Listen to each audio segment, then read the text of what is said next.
Hey, this is Marco, and in this video I'm going to show you how to access Telegram cloud storage.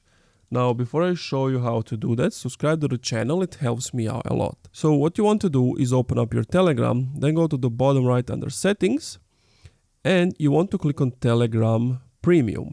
Because if you have Telegram Premium, you will have access to cloud storage. As you can see, if I tap on here, you have 4 gigabytes per each document, unlimited storage for the chats and media overall, double the limits of groups and channels, Telegram Business, and many other things.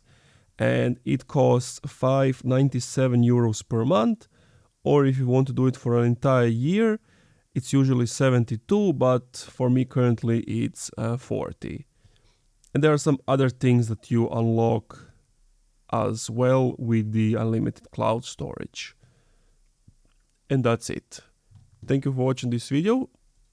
If you enjoyed, leave a like, comment, subscribe.